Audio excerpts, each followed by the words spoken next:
Nos vamos a Israel, que es el país que más vacunas administró por cada 100 personas de su población y en dosis diarias aplicadas en los últimos 7 días por cada millón de habitantes. En concreto, Israel comenzó la campaña de vacunación el 19 de diciembre y se administran dosis a unas 150.000 personas al día, con prioridad para los mayores de 60 años, el personal sanitario y población de riesgo. Utilizan la vacuna Pfizer y la BioNTech.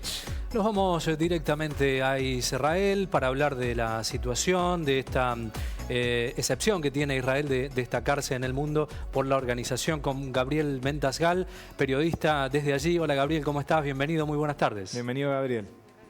¿Qué tal? Un gusto. Bueno, ¿qué se sabe de este sistema tan efectivo, Gabriel, que ha sorprendido al mundo, el que tiene Israel? Aparentemente basado en un sistema sanitario uruguayo, ¿no?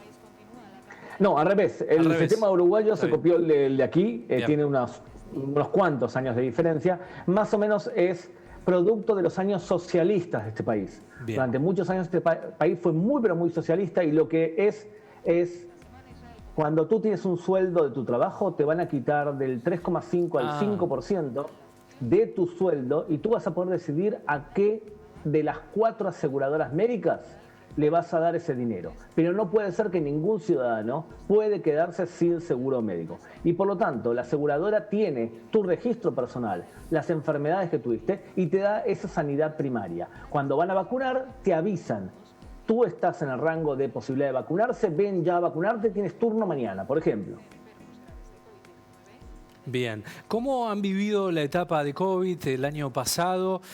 ¿Han tenido cuarentena estricta? ¿Cómo se movió el gobierno respecto a eso? Para después hablar específicamente del plan de vacunación. Bien, se impuso una especie de estrategia de acordeón, que es 3 cierres estrictos, relativamente estrictos. Ahora estamos en el último, en el tercero, y con aberturas más grandes. Cuando hablo de cierre estricto, hablo de una persona puede salir de su casa 1000 metros, puede ir al supermercado, puede ir a la farmacia, puede hacer deportes, no hay colegios, y la gran mayoría de negocios están cerrados. Bien, eso te iba a consultar, fue muy polémico el tema aquí en Argentina, que estuvimos todo el año pasado en la mayoría sin clases. ¿Allí el tema de las no clases fueron durante todo el año o alguna etapa específica de la pandemia? Prácticamente todo el año sin clases, prácticamente. Uno de los temas que ahora estamos viendo es que la vacunación están permitiendo vacunar a chicos de 16 a 18 años porque tienen los exámenes finales del secundario que te permiten entrar a las universidades, y por eso les permiten a ellos vacunarse. Bien. ¿Han tenido etapas, como se ha vivido aquí en Argentina, de cierres de año, de eventos masivos? ¿Ha habido eso o el israelí es bastante consciente de la situación que se vive? No, el israelí es, en general, muy indisciplinado en ese sentido. Más que nada porque el judío en general tiene muchos años de experiencia en saltearse las normas que le imponían a los judíos en los guetos en Europa en la Edad Media. Entonces, ¿qué ocurre? Te dicen una norma determinada y buscas la forma de saltearte la regla. Y es por eso que vemos, por ejemplo, personas ortodoxas reuniéndose en secreto para seguir estudiando. O, por ejemplo, casamientos secretos de la minoría árabe israelí. Y esos son 2 grupos en donde el contagio ha sido mucho más amplio que en el resto de la población. Bien, con todo este contexto llega el momento de la vacunación. ¿Qué vacunas están aplicando y cómo empieza ese trabajo para dinamizarlo como lo han hecho en estos últimos meses? Bien, 3 razones fundamentales para que esto funcione bien. La primera, tener la posibilidad de comprar esas vacunas. Por lo visto, el gobierno de Israel compró Pfizer y Moderna pagando aproximadamente el doble del valor. Y lo segundo es que el primer ministro le dijo a los dueños de las empresas: ustedes quieren demostrarle al mundo que vuestra vacuna sirve, utilícennos a nosotros como muestra. Le pueden decir al mundo que han curado a toda una población de 9 millones de personas y por lo tanto nosotros tenemos que ser los primeros en asegurarlo, y encima van a poder hacerlo porque lo hacemos rápido. Eso es el primer argumento. El segundo, tienes que convencer a la población que la vacuna es buena. Entonces va el primer ministro y el ministro de Salud y dicen: nosotros nos ponemos la vacuna primero. Y luego vienen especialistas y dicen: la tecnología de Pfizer no es nueva y por lo tanto confiamos en ella. Y así la gente va confiando y ya más o menos sabemos qué nos pasa en el cuerpo cuando nos vacunamos. Yo me vacuné ya las 2 vacunas, pero la segunda la recibí hace muy pocos días. Todavía tengo unos días todavía para, supuestamente, aumentar la inmunidad. La tercera variable es una buena distribución. Y en ese sentido volvemos a lo que te expliqué antes sobre las aseguradoras médicas. Claro, está bien. Perfecto. Te iba a hacer otra pregunta porque al margen de los casos el número de mortalidad que han tenido es muy bajo. Eso es lo que es la imagen que tiene el mundo. ¿Esto es así? Sí, el número de muertos es relativamente bajo, 0,7% de los enfermos, pero el número de contagios es altísimo. En números argentinos, para que tengamos una relación, Argentina tiene 5 veces la población que tiene este país. En números argentinos, Israel está vacunando a 1 millón de personas diarias. Significa 200.000 personas. Y por otro lado se está contagiando más o menos lo que para ustedes serían 35.000 personas diarias. Es muchísimo. Son 7.000 de acá, ¿eh? Sí, es mucho. Me quedé pensando en ese plan estratégico. La vacuna valía $20, la pagaron $40, ¿no? A la vacuna. Con un plan estratégico. Qué interesante, digo, ¿en qué se basa esta idea que fue trabajar casi con un sobrestock de vacunas? ¿Qué es lo que llegaron a tener? Si es que tienen, Gabriel. Bueno, la verdad es que volvemos a un problema anterior, y es que cuando tú tienes un país donde el sueldo promedio de los seres humanos aquí es de $46.000 y las reservas en dinero son de 150.000 a 170.000 millones de dólares, porque vende tecnología a todo el mundo este país. Claro. O sea, muchos de los productos que ustedes usan son inventados acá, desde el Waze hasta el teléfono móvil.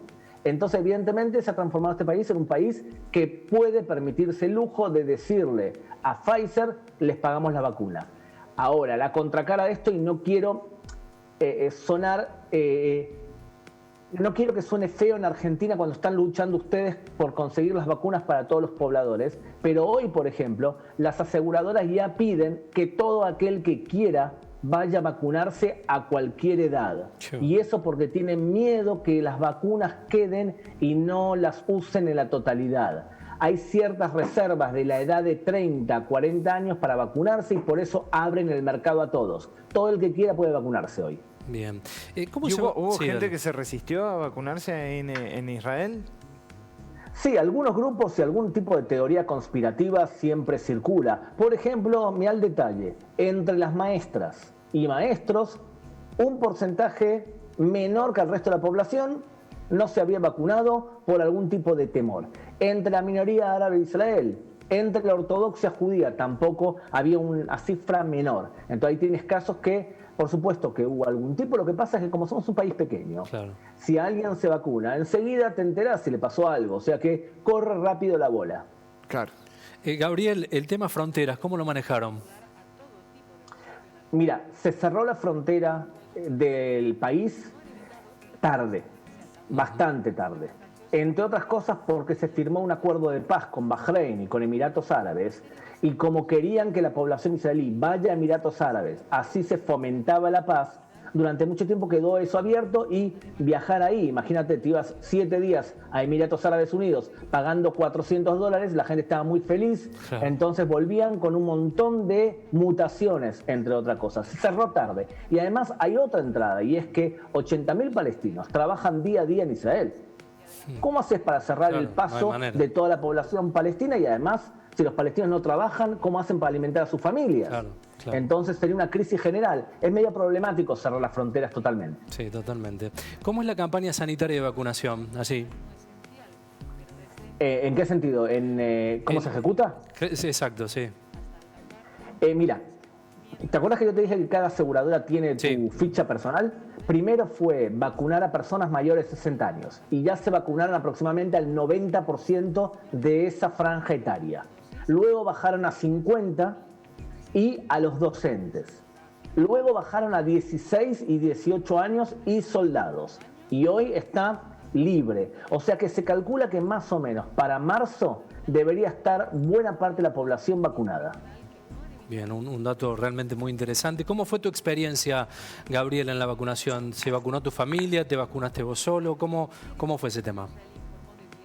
Bueno, yo tengo mi esposa, que es catalana, que tiene ciertos resquemores con respecto a la vacuna.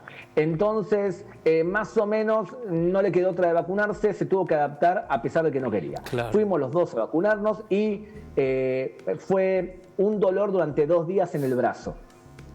Bien. En el brazo. Yo me vacuné en este brazo que están viendo tú aquí, Sí. y después descubrí que era el brazo que daba mi esposa cuando dormimos, y como ronco un poco, me empujaba, o sea que me dolía cada vez que me pegaba. Por lo tanto, en la segunda dosis cambié de brazo, y ahí llevamos también a mi hija de 16 años porque tiene exámenes. O sea que la segunda dosis te tira un poco más abajo, te eleva un poquito la fiebre, tenés un poco de dolor del brazo, pero en general son, como me verás, me vacuné ayer, o sea que no parezco demasiado dormido, ¿no? Claro. Estás bastante bien. Gabriel, te hago una pregunta. Decías que habían optado por la Pfizer porque hace mucho tiempo que la venían desarrollando. ¿Por qué la Sputnik no? Es un problema responderte a esto en Argentina, pero las empresas norteamericanas aquí tienen buena fama, y cuando la FDA aprueba una vacuna, es como si se aprobase legalmente acá. Y la vacuna rusa no transmite aquí la seriedad que merece un país para vacunar a toda la población, por ahora. Y por lo tanto, y además hay otro tema más todavía, y es que, imagínense, Rusia misma no pudo vacunar a buena parte de su población, y no puede enviar vacunas al extranjero.